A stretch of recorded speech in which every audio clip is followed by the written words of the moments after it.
English. Welcome to Oral English. Wow! Kana booddee ani afaan Ingiliffaa hin danda'u jennee namoota afaan Ingiliffaa dubbatan irraan fagaan Oral English dandeettii dubbachuu, dhagahuu akkasumas barreessuu afaan Ingiliffaa keenyaa guddisuudhaaf kunoos jira. Maarree irra deddeebiitiin viidiyoo kana haa daawwannu. Let's start. Have you finished? Have you finished?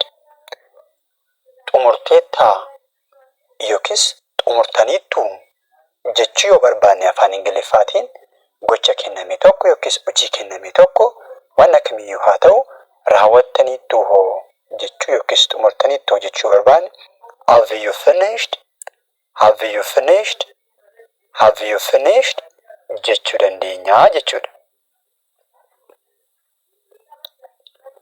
Faallaa isa kana ammoo yeroo baay'ee namoonni wal jala jijjiiranii fayyadamu. Garuu its meaning is quietly different from each other. Have you finished yeroo jennuuf are you finished gaafa jennu baay'ee walirraa gargaridha. Garuu namoonni wal jala dabarsanii fayyadamu. Are you finished yeroo jennu immoo dhumtaniittu hoo jechuudha jechuudha. Dhumtaniittu hoo jechuudha jechuudha. Why you murmur? Why you murmur? Maaliif gungumta? Yeroo baay'ee namni tokko gaafa lama ta'ee sadii haa ta'e yookiis waa tokko tokko yookiis immoo ofuma isaa deebi'ee gaafa ofitti haasa'u sagalee gadi qabee gaafa haasa'u hin gungumii maaliif gungumta? Maaliif gungumta jechuu barbaanne why you murmur? Why you murmur? Why you murmur? Why you murmur? Why you murmuring? jechuu dandeenya. Why you murmuring? jechuu dandeenya jechuudha. So why you murmur? Why you murmur? yeroo jennu maaliif gungumta? Gungumiini jechaa jirraa jechuudha. Yeroo baay'ee jecha kana baay'inaan ni fayyadamna guyyaadhaa gara guyyaatti. Inni gabiraan why you disturb us? yeroo dalagaa tokko dalagaa jirru yookiis immoo haasaa tokko haasaa jirru qaamni biraan yookiis namni kabiraan giddu galee nu jeeqa yoo ta'e yookiis sagalee dhageessa yoo ta'e yookiis immoo nu jeeqa yoo ta'e totaalii maaliif nu jeeqxa jechuu barbaanne yookiin maaf nu jeeqxa jechuu barbaanne why you disturb us? Why you disturb us? Why you disturb us?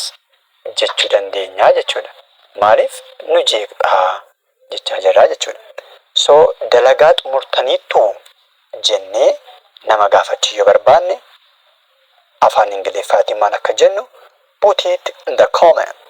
Deebii keessan komentii jala kaa'aa.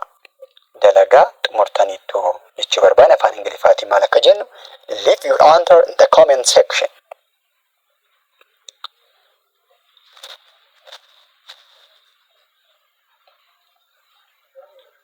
Good. Keep it secret.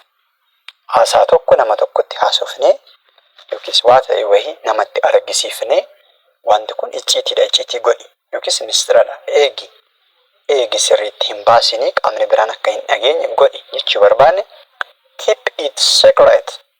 Keep it secret. Keep it secret. Keep it secret. Secret just it is secret.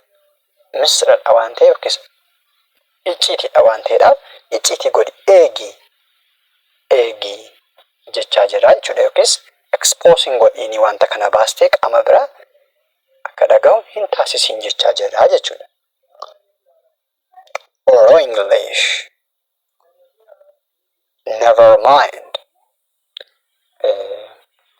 Wanta ta'e wayii namatti himne yookiis immoo wanta ta'e wayii goone namni ta'e waa'ee sanaaf wanta ta'e namni ta'e wayii godhe waa'ee sanaaf immoo dhiphachaa jira yookiis yaadda'aa jira yoo ta'e never mind. Don't worry isuma jennudha jechuudha.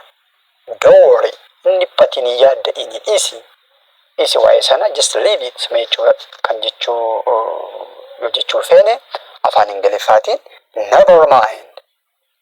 Waa'een isaa sitti dhagahame sin jeeqin sin dhiphisiinii yaadda'inii jechaa jira jechuudha. Never mind. Never mind. Never mind jennaa jechuudha. Yaaddahin yookiis immoo dhiphatinii waa'ee kana dhiisii dhiisi waa'ee sanaa jechaa jirraa jechuudha. Meeshin immoo afaan Ingiliffaatiin itti dhiisi hin dhiphatiin wanta ta'e tokkotu jira. Waa'ee isa sanaa itti dhiisi hin dhiphatiin yaadda'ini itti dhiisi jechuu yoo barbaanne afaan Ingiliffaatiin maal akka jennu komentii jala nuuf kaa'a. Itti dhiisi hin dhiphatiin jechuu yoo barbaanne afaan Ingiliffaatiin maal akka jennu mee komentii jala nuuf kaa'a.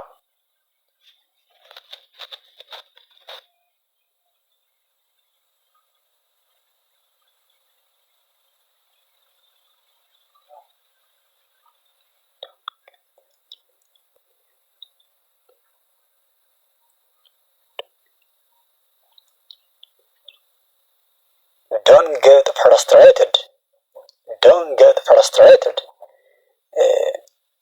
Of hin dhiphisin. Waan kamiyyuu haa ta'u nama tokko gorsaa jirra yoo ta'e of hin dhiphisin, of hin jeeqini jechuu yoo barbaanne akka kana jechuu ni dandeenya jechuudha afaan Ingiliffaatiin. Do not get frustrated. Okay. Don't get frustrated. Don't get frustrated. Of hin dhiphisini. Of hin dhiphisin, of hin jeeqini. Yookiis dhiphinatti of hin galchini jechuudha.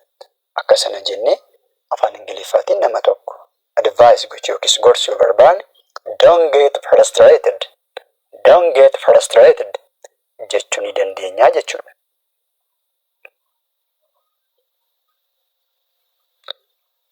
I'm ashamed to do that. I'm ashamed to do that. Sana gochuu kootiif nan qaana'e yookiis